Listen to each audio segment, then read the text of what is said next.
والله عيب بعد الصفقات دي كلها وبعد ما عدى نص الدوري يبقى ده شكل الترتيب. الأهلي يواصل نظيف النقاط ويفقد نقطتين بعد التعادل 1-1 أمام زد. الميزة الوحيدة في المباراة دي إنها بتظهر عيوب كتير في أداء النادي الأهلي أو في التكتيك بتاع يسترو. أول عيب الضغط السلبي أو الضغط السفت قوم بيه لاعبي النادي الأهلي. بص على مروان عثمان بيضغط ازاي. ده هنا على تمركز إمام عاشور. إمام عاشور واقف بيعمل ايه؟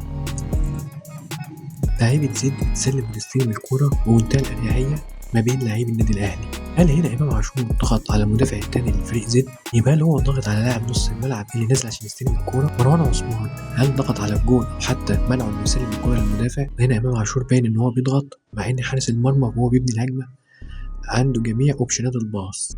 لاحظ هنا مكان لاعب وسط ملعب نادي زد مجاسة. هيوضح لنا تكتيك مهم قدر منه فريق زد انه يسجل هدف في النادي الاهلي. هذا هنا تمركزه عادي جدا كلاعب نص ملعب.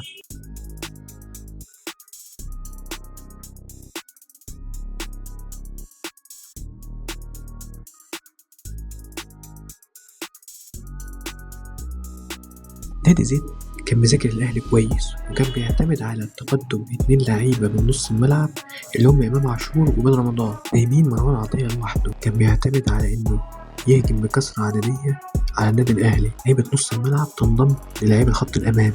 بسبب الزيادة العددية دي كان بيضطر واحد من رباعي الدفاع في الأهلي إنه يطلع ويقابل لاعب حامل الكرة من زد لنص الملعب، وبالتالي بيسيب 3 وراه مان تو مان على 3 من لعيبة زد.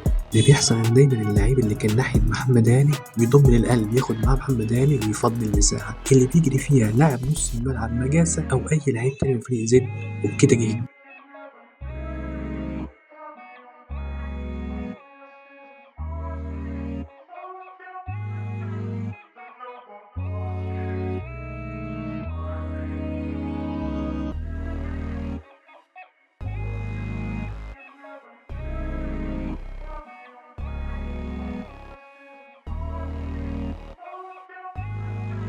تاني مشكلة عند النادي الأهلي وهي الهجوم من الأطراف بدون أي فايدة وبدون أي فاعلية. أكتر كلمة قالها المعلق في الماتش ده مروان عطية يلعب لمحمد هاني.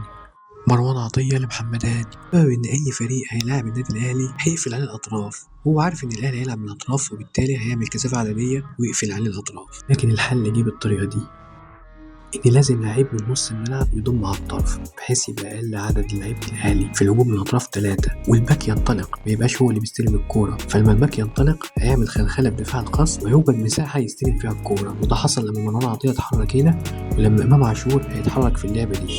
تالت عيب هو الرعونة وسوء التصرف في الكور في الخط الهجومي. مروان عطية من ساعة ما سجل هدف مع المنتخب في بطولة أفريقيا وهو اكتشف نفسه في موضوع التسديد من بعيد ده.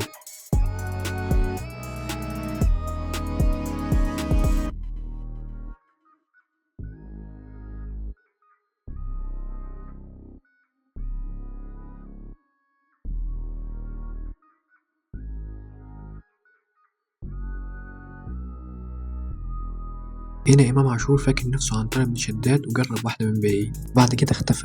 الأهلي طبعا بدأ يعمل تغييرات هجومية بنزول حسين الشحات ومحمود تريزيجيه وجاب طاهر محمد طاهر ومحمد علي بن رمضان. طب اللعيبة دي ليه ما بتبدأش الماتش؟ طب تريزيجيه راجع من إصابة ماشي، لكن الشحات واحد زي الشحات طول ما هو بيبدأ طول ما الأهلي بيكسب، ليه ما يبدأش؟ غريبة دي.